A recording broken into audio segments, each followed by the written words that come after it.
The wind howled through the empty windows of the old house on Maple Street, a skeletal frame against the bruised sky. At 89, Henry Whitaker stood on the porch, his trembling hands clutching a single-dollar bill, the price of a home that had held his life's memories. The townsfolk of Willow Creek whispered in disbelief what could drive a man to give away everything for nothing. Henry's eyes, clouded with age, held a spark no one could decipher. For decades, he'd been the quiet widower who waved politely but never lingered long in conversation.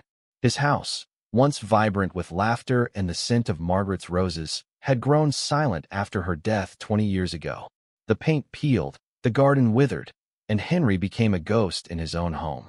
Yet, when the for sale sign went up last month, no one expected this. $1, handed to a stranger, for a house worth thousands. Rumors swirled senility, debt, a scam, but Henry only smiled, his lips sealed like the locked chest he kept in his attic. The buyer was a young woman named Clara, a newcomer with a sharp city accent and a guarded demeanor. She arrived in Willow Creek with a battered suitcase and a toddler clinging to her side, renting a room at the local inn. When news spread that she'd bought Henry's house for $1, the town's gossip ignited. "She must have tricked him," said Mrs. Delaney at the diner, her fork stabbing the air. "No one in their right mind does that." Others speculated Clara was a long-lost relative, or worse, a con artist. But Clara kept to herself, moving into the creaking house with her son, Eli, and no explanation. Henry, meanwhile, took up residence in a small apartment above the hardware store, his possessions reduced to a single suitcase and that mysterious chest. The town watched him shuffle through the streets, his cane tapping a rhythm no one could follow. At the market, he'd buy a single apple or a loaf of bread, his hands steady but his gaze distant, as if seeing something beyond the horizon. "What's he hiding?" the butcher muttered, slicing meat with a scowl. "No one gives up their life for $1. Clara's arrival stirred the town's rhythm. She was an outsider, her clothes too modern for Willow Creek's faded charm, her eyes carrying a weight that didn't match her age. Eli, her 4-year-old, was a burst of energy, chasing stray cats and drawing chalk suns on the sidewalk. The townsfolk softened toward him, offering candies and smiles, but Clara remained a puzzle. She worked odd jobs cleaning houses, waitressing at the diner, her hands rough, but her pride intact. When asked about the house, she'd shrug and say, "It's home now," her voice clipped, deflecting curiosity. One evening, as the sun dipped low, Henry visited the house. Clara answered the door, Eli peeking from behind her legs. "Just checking on the place," Henry said, his voice soft but firm. Clara nodded, stepping aside. He wandered through the rooms, his fingers brushing the walls where Margaret's photos once hung. Clara watched, unsure whether to speak. "You're fixing it up," Henry noted, eyeing the patched drywall and fresh paint. Clara hesitated, then said, "Trying to. Eli deserves a real home." Henry's eyes met hers, a flicker of understanding passing between them. He left without another word, the chest still locked in his apartment. The town's whispers grew louder. At the community hall, a meeting was called to protect Henry's interests. Mr. Thompson, the bank manager, argued Henry might be unfit to make decisions. "We should investigate this Clara woman," he said, his tie too tight for his flushed neck. Others agreed, citing Henry's age and solitude. But Mrs. Larson, the librarian who'd known Henry for decades, stood up. "He's sharper than half this room," she snapped. "Let the man live." Her words hung heavy, but suspicion lingered. Then came the twist no one saw coming. At the town's annual fair, a stranger appeared, a man in his 50s, with Henry's eyes and a nervous smile. He introduced himself as Daniel, Henry's son, estranged for 30 years. The crowd parted as he approached Henry's booth, where the old man sold jars of Margaret's old jam recipes. "Dad," Daniel said, his voice breaking. Henry froze, the jar in his hand trembling. The town held its breath. Daniel had left Willow Creek after a fight with Henry, vowing never to return. Now, he was back, stirred by rumors of the dollar sale. "Why'd you do it?" Daniel asked, his voice low. Henry's reply was simple. "Because it was time." Daniel's return shifted the town's gaze. Was he the reason for Henry's decision? Had Henry sold the house to atone for past mistakes? The whispers turned to Daniel now, his sudden presence a spark in a dry field. Clara, too, seemed rattled, avoiding Daniel when he passed her house. Eli, oblivious, chattered about the man with the sad eyes. The town watched, waiting for answers, as Henry carried his secret like a stone. Clara began restoring the house in earnest, her hammer echoing through the quiet nights. She planted roses where Margaret's had died, and Eli's laughter filled the yard. Henry visited often, bringing small gifts: a toy truck for Eli, a paintbrush for Clara. Each visit felt like a thread weaving something new, something the town couldn't name. But the chest in Henry's apartment remained locked, its contents a mystery that gnawed at Willow Creek's curiosity. As winter approached, the town's questions grew sharper. Why had Henry chosen Clara? What did Daniel's return mean? And what was in that chest? The dollar sale was no longer just a transaction, it was a riddle, one that promised to unravel the heart of Willow Creek itself. Snow-dusted Willow Creek, blanketing Henry's old house in a hush that felt like a held breath. Clara's silhouette moved behind the frosted windows, her hammer's rhythm a heartbeat in the night. The town, still reeling from Daniel's return, watched her with a mix of pity and suspicion, their questions about Henry's dollar sale burning brighter than ever. Henry's visits to the house became a ritual. He'd arrive at dusk, his cane sinking into the snow, Eli's small hand often tugging him inside. Clara would offer him tea, her movements cautious but kind. They spoke little, but their silences carried weight. Shared glances over Eli's drawings, a nod at the newly painted walls. The townsfolk noticed, their gossip now tinged with curiosity rather than scorn. "She's not what we thought," Mrs. Larson said at the diner, her knitting needles pausing. "There's something between them, something we're missing." Daniel, meanwhile, unsettled the town's fragile peace. He rented a room at the inn, his presence a reminder of old wounds. At the hardware store, where Henry now lived, father and son met daily, their conversations stilted but persistent. Daniel's questions about the house sale were met with Henry's quiet deflections. "It's done," Henry would say, his eyes on the horizon. Daniel's frustration grew, spilling into the town's chatter. "He's hiding something," he told Mr. Thompson over coffee, his voice tight. "That chest won't let me near it." Clara's past began to surface, piece by reluctant piece. At the diner, she let slip that she'd fled a city life that chewed up dreams. Her guarded answers hinted at a lost job, a broken relationship, and Eli as her only anchor. The townsfolk softened, some offering her extra shifts or hand-me-downs for Eli. But her connection to Henry remained a mystery. Why had he chosen her? The question gnawed at Willow Creek, especially when Clara was seen carrying a box of Margaret's old gardening tools from Henry's apartment, her face unreadable. One night, a fire broke out at the edge of town, a barn belonging to Mr. Thompson. The flames lit the sky, drawing a crowd as the volunteer fire brigade fought to contain it. Clara was there, hauling buckets of water alongside the men, her strength surprising those who'd dismissed her as fragile. Henry watched from a distance, his coat pulled tight against the cold. When the fire was out, Clara collapsed onto a bench, Eli asleep in her arms. Henry approached, his voice low. "You didn't have to do that," he said. Clara looked up, her eyes fierce. "Neither did you, with the house." Their words hung like smoke, heavy with unspoken truths. The next twist came quietly, in the form of a letter. Mrs. Larson, sorting through library archives, found an envelope addressed to Henry, postmarked 30 years ago. It was from Margaret, written before her death, but never opened. Curious, she brought it to Henry, who paled at the sight. "Leave it," he said, his voice sharp for the first time in years. But Mrs. Larson, ever stubborn, pressed it into his hands. That night, Henry sat alone in his apartment, the chest open before him. Inside were letters, dozens of them, Margaret's words to a son she'd lost to anger, and to a husband she'd loved through pain. The unopened letter was her last, a plea for Henry to forgive Daniel. The town didn't know about the letters, but they saw Henry's change. He began seeking Daniel out, their talks longer, their silences softer. At the house, Clara noticed too. "He's different," she told Eli, who was busy planting seeds in the garden. "Like he's letting go." Eli, too young to understand, pointed at the roses. "They're growing, Mama." Clara smiled, but her eyes drifted to Henry's apartment, where the chest's shadow loomed. Daniel's questions grew bolder. One evening, he confronted Henry at the hardware store. "Why her? Why Clara?" he demanded, his voice echoing in the empty shop. Henry's answer was slow, deliberate. Because she needed it more than I did. Daniel's face twisted, anger and guilt colliding. And me? What about me? Henry's hand rested on the chest, his voice steady. You're here now? That's enough. Clara's work on the house continued, each nail a step toward something permanent.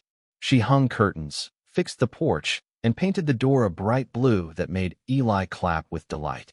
The townsfolk began to visit, bringing pies or tools, their suspicion fading into acceptance. But the chest, and Henry's secret, remained the town's unsolved puzzle. Why $1? Why Clara? And now, why Daniel's return? As spring whispered through Willow Creek, the roses bloomed, their petals an echo of Margaret's garden.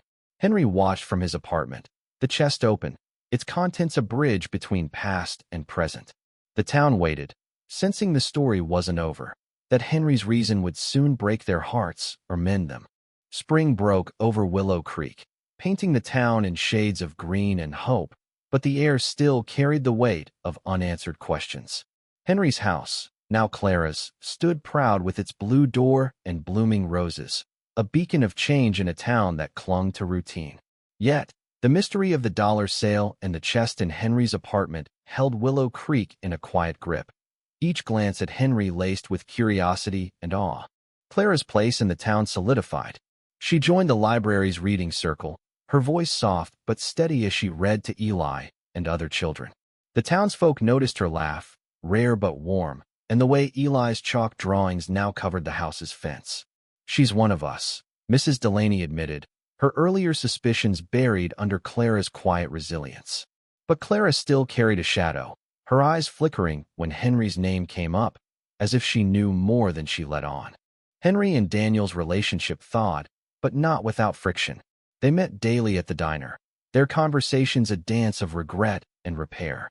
Daniel, still haunted by the dollar sale, pressed Henry for answers.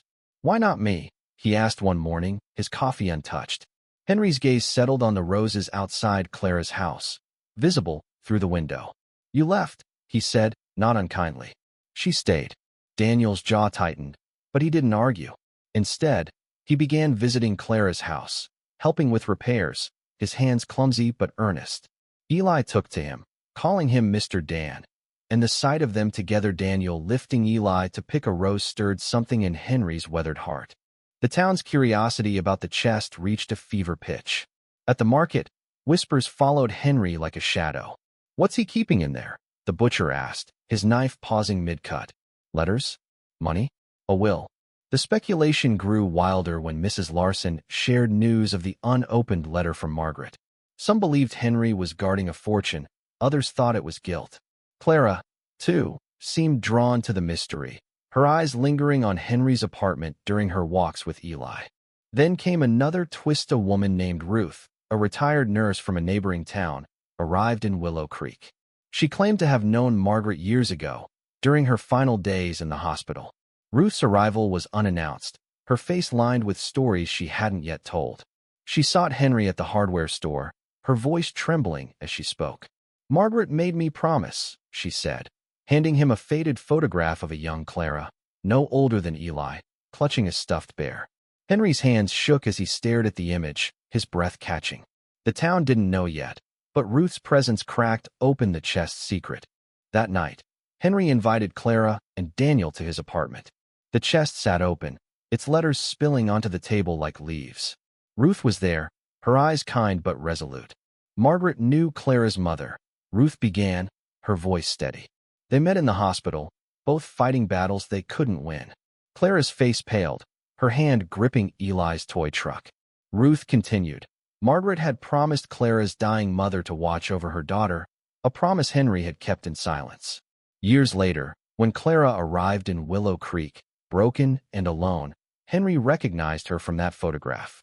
The dollar sale wasn't charity, it was a vow fulfilled. Clara's voice broke as she spoke. I didn't know, she whispered, tears falling. Daniel, silent, stared at the letters, his own guilt mirrored in their words. Henry's eyes were wet, but clear. You needed a home, he told Clara, and I needed to let go. The room was heavy with truth, the chest no longer a mystery, but a bridge between past promises and present healing. The town learned pieces of the story through Ruth, who spoke at the community hall. Gasps filled the room as she described Margaret's promise, Henry's sacrifice, and Clara's unknown connection. The dollar sale, once a scandal, became a testament to love that outlasted death. But questions lingered. How would Clara carry this truth? Would Daniel find peace? And what else did Henry's letters hold? Clara planted more roses, each one a tribute to a woman she'd never met. Daniel stayed in Willow Creek, his visits to Henry softer, his hands steadier as he helped Clara rebuild. The chest, now open, was no longer a secret but a story, one that Willow Creek would tell for years. Yet, as summer loomed, the town sensed Henry had one more truth to share, one that would bind them all. Summer draped Willow Creek in warmth, the roses around Clara's house blooming in defiant bursts of red. The town, now privy to Henry's promise to Margaret, looked at the old man with new eyes, part reverence, part wonder. But the story of the dollar sale, though clearer, still held shadows, and Henry's final truth waited like a storm on the horizon. Clara's house became a gathering place. Neighbors dropped by with casseroles or tools, their visits less about curiosity and more about connection. Eli's laughter rang through the yard, his chalk sons now joined by stars and moons, drawn with Daniel's help. Clara, once an outsider, was now the heart of something new, her resilience a mirror to Henry's quiet strength. But she carried the weight of Margaret's promise, her gratitude to Henry tinged with questions about her own past. Henry's health began to falter. His walks grew slower, his cane heavier in his hand. At the diner, he'd sit by the window, watching Clara's house, a faint smile on his lips. Daniel noticed the change, his own guilt softening into care. He began spending evenings with Henry, reading Margaret's letters aloud, their words knitting old wounds. "She never stopped loving you," Henry told Daniel one night, his voice barely above a whisper. Daniel nodded, his eyes on the chest, now a relic of forgiveness. The town, sensing Henry's time was short, rallied around him. Mrs. Larson organized a book drive for Clara's library circle, each donation a quiet thank you to Henry. Mr. Thompson, once eager to judge, offered to fix Henry's apartment roof for free. Even the butcher, gruff as ever, slipped Henry an extra cut of meat. But the chest's final secret remained Henry's alone, its last letter unread, tucked beneath the others. One afternoon, Clara found Henry in her garden, staring at the roses. "They're hers," he said, his voice distant. Clara knelt beside him, Eli playing nearby. "Why didn't you tell me?" she asked, her voice soft. Henry's eyes met hers, clear despite his frailty. "You didn't need my story to make your own." His words landed like a gift, and Clara felt the weight of her past lift, just a little. The final twist came at the town's summer festival. Henry, frail but determined, asked to speak. The crowd hushed as he stood, Daniel and Clara at his side. "I sold the house for $1, he began, his voice steady. "Because Margaret taught me that love isn't what you keep, it's what you give away." He held up the last letter, its edges worn. "She wrote this for all of us." Daniel read it aloud, his voice breaking. Margaret's words urged Willow Creek to care for each other, to see strangers as family, to build homes where hearts could heal. The letter named Clara, not as a stranger, but as a daughter of the town, chosen by Margaret's promise and Henry's faith. It spoke of Daniel, too, a son welcomed back, and of Willow Creek as a place where second chances bloomed like roses. The crowd wept, their suspicions replaced by a shared vow to live Margaret's words. Henry passed quietly that night, in his apartment, the chest open beside him. The town mourned, but not with despair. Clara and Daniel buried him beside Margaret, the roses from their garden marking his grave. Clara kept the house, its blue door a symbol of hope.